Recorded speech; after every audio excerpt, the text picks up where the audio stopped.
lawyer for Speaker of the Assembly, Martin Amehule, and the Assembly spoke to newsmen. In all said and done, the court has restated the law as to the separation of powers of the various organs of government and trying to say in clear terms that nobody should interfere with the function of the other or try to be dictatorial in their approach to doing things in government.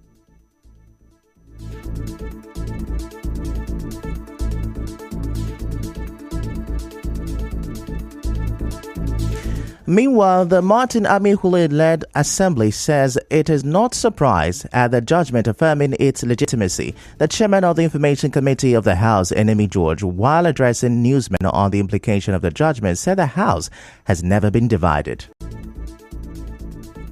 To everyone that knows law, that judgment does not come as a surprise. The Constitution of the Federal Republic of Nigeria, 1999, as altered, cannot be suddenly undone or suddenly rewritten by any single man. This has put to rest all the doubting Thomases. It has put to rest all the noise variables that we have been inundated with. Truth is that there has always been one Rivers State House of Assembly. There has never been any other House of Assembly. There has always been one Speaker of the Rivers State House of Assembly, and that has always been Right Honorable Martin Chike Amehule. That is what we have always said.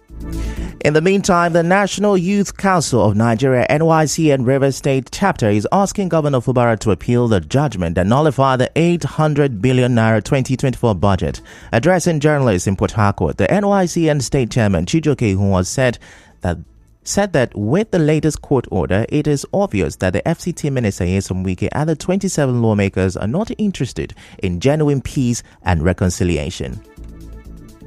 The governor meets well for Rivers people, and on arrival from Abuja, the governor released money to the assembly members to run that process. And part of the process, the governor said the governor has also the right to regulate this in here, part of the sacrifice for peace, has done all these cases, and went further to resign as member of the Rivers Assembly. That has shown that the governor wants peace. I was thinking that they should also withdraw their matter in court, but you can see that they are fooling themselves, not even us. What the governor has done, the governor has kept the promises. The other day, the commissioners who voluntarily resigned on their oath without being sacked has gone back to screening. So he has said that the governor is following peace. So these people does not like me. What they are threatening is war. Chijioke Ihunwa also criticized the chairman of the Ikwere local government, Samuel Wanosika, over his abuse of Governor Fubara. That a local government chairman with a public function and begin to address the governor in such a manner like that. I want to state one, that we want to call on Mr. President to immediately call Samuel Wanosike to order. And that Samuel Wanosike is one person and is not Rivers people. While we are pursuing peace, Samuel Wanosike is busy inciting and chanting war. I want to state that henceforth we want to issue a warning to Samuel Wanosike to desist from insulting our governor, because the governor wants peace in our state. And we know that Samuel Wanosike is those people who are part of this crisis. And let me tell the world that the genesis of the crisis we have in Rivers State is being sponsored by Samuel Wanosike.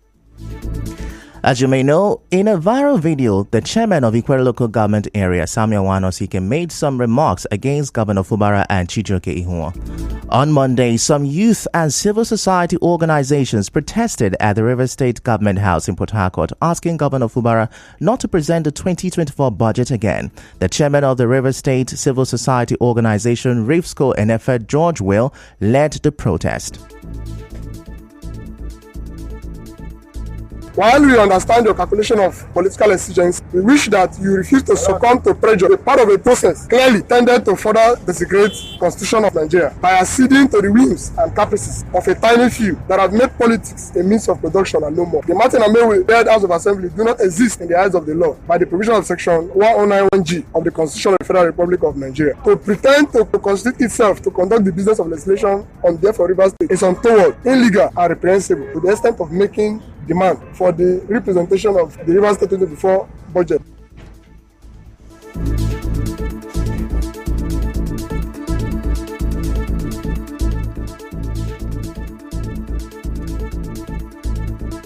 On the spot, the spokesperson for RIFSCO, Solomon Lenu, said their objective is to ensure that the rule of law is obeyed. Still to come, Rivers State Police Command returned $3,000 extorted by officers. Stay with us.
You're welcome back, and now the rest of the news. The Rivers State House of Assembly has passed into law the State Traditional Rulers Law Amendment Bill and the bill seeking to repeal State Advertisement and Use of State-Owned Property Prohibition Law No. 7 of 2022. The two bills were submitted during plenary on Monday. Speaker of the House, Martin Amihuli, shortly after the lawmakers debated and voted in favor of the two bills, urged the clerk to transmit the decisions of the House.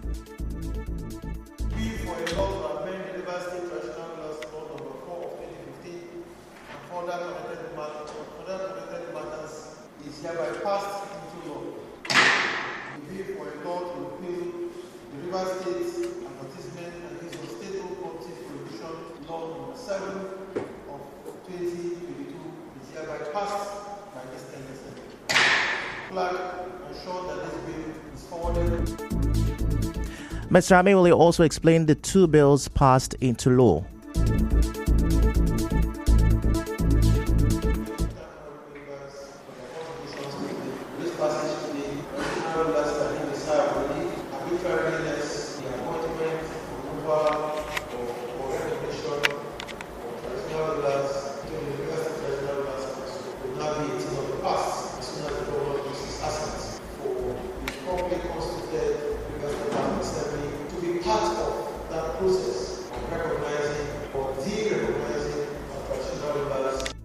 Correspondent Soebiruwa reports that the House later adjourned to next Tuesday for another legislative session.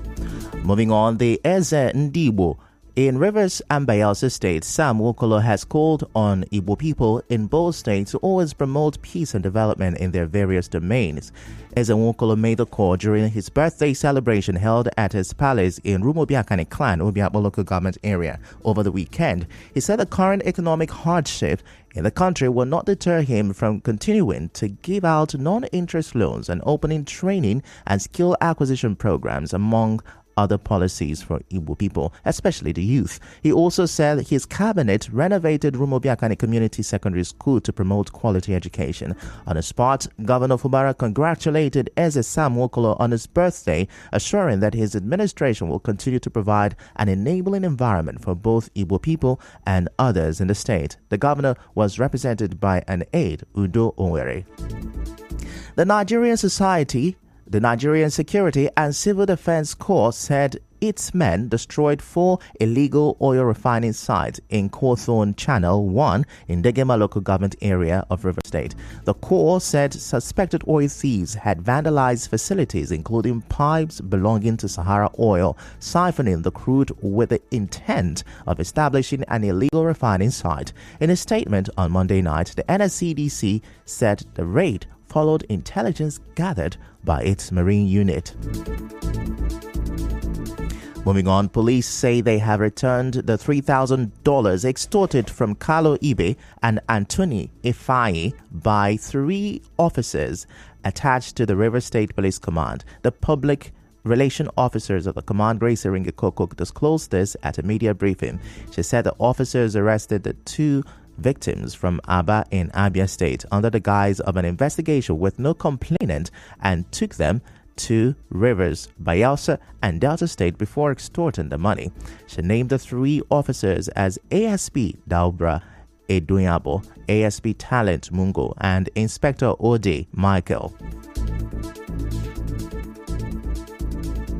They were extorted the sum of 3,000 USD, equivalent to 4,200,000 naira, and a thorough investigation was conducted to ascertain the facts surrounding the incident. The extorted money was recovered and released to the victim on the 18th January 2024. SP Ringakokos also said the action of the officers is in violation of core values and standards expected of police officers. Correspondent Emekotoka reports that SP Grace Ringakoko also said that the 2 senior police officers have been issued queries while the inspector has been subjected to an orderly room trial. The two officers have been issued with official queries, and the inspector has been slated for an orderly room trial. Additionally, to demonstrate our commitment to transparency, accountability, the Rivers State Police Command has decided to publicly parade the officers before the press to underscore the seriousness with which we view this matter. In other news, the family of the fisherman who drowned in Amadi Creek over the weekend is calling for justice. Recall that his fishing canoe is said to have capsized after an LNG chartered passenger boat sped past it. His mother, Blessing Mabibo, tells our correspondent that the 27-year-old father of two was the breadwinner of her home. My son, a very strong hustling guy. He is the pillar of my life. I am an asthmatic patient. He is the one that is taking care of me, both my drugs, inhaler. We went out for fishing that Saturday. LNG boat was driving and they drive with full force, capsized their boats. They were looking for him, but the other person came out alive. They were looking for him throughout that Saturday. I feel scattered. Since that day, I'm not myself. I ask for justice. The CDC chairman of Amadiama, Christian Oribi Ringe, spoke on this. The people of Amadiama were not happy because of excessive accidents while they were searching for the corpse. With that anger, they blocked the river because other incidents that have been happening, LNG has never come out to do anything about it. The reason why we dropped the corpse for them was because each time similar things happen, they will ask for evidence, and the evidence is the corpse. Amadiama and Kokama, who were protesting against LNG. We weren't happy. A man that came for fishing to look for his daily bread. It was gathered that one of the two fishermen on board the capsized boat survived. The company has promised to investigate the incident. In other news, the community liaison officer representing the Umodule family and Oshobuko at KP6, Comrade Kingsley Emeka Ogu Samson, has refuted Saviour Ajikwara's claim of bringing boys from a nearby community to attack his brothers. He alleges that Mr. Ajikwara harbors resentment for him because he was denied the position of youth president of Umodule, which he laid claims on. Mr. Samson also alleges that Saviour Ajikwara's father was also excommunicated from the family because he disobeyed the elders of the family and supported his son's quest to be the president of Umodule. Saviour came to the family and told the family elder as from today that is now the youth president of Umudule. The elders told him that they already have a youth president of Umudule. Saviour now said he has told them that he is the youth president and he remains the youth president and there is nothing anybody can do about it. Upon this, the father was invited to the family hall on a different date and was told what the son said. The father said since the son has said he is the youth president of Umudule, that they should give him that position of Umudule. They now told him no. Mr. Sampson also accuses Bright Ajikwara of being a notorious cultist who threatened their family elders. Mr. Sampson recounted how Bright and Saviour hired boys and destroyed their family hall. On a different date, they brought boys from Urumekpe. They went to our family hall, destroyed the padlock, destroyed some Asian bottles there, stayed there and held meeting. After that, they marched down with a war song to the eldest man's house. This is what happened. I know nothing about what they are saying. I learned that the person who flogged them that night, as they claim, did not cover his face. The person invited them the following day for all of them to come and meet him in their own village, and they all went to the boys' own village. And he told them the reason he flogged them.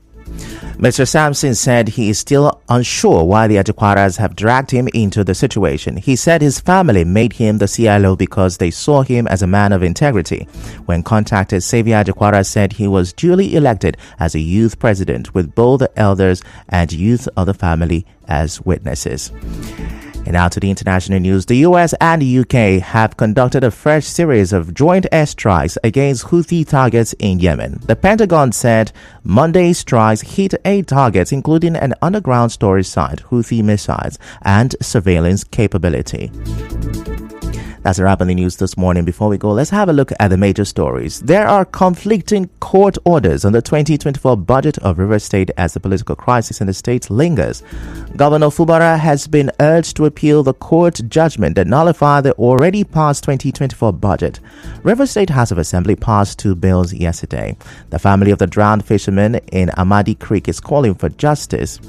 And on the foreign scene, the US and the UK launched fresh strikes on Houthis in Yemen. The news was edited by Chioma Ezenwafo. To reach the news team, send an SMS or WhatsApp to 0808-721-7215. I'm Ifechukwu Monyele. Many thanks for listening.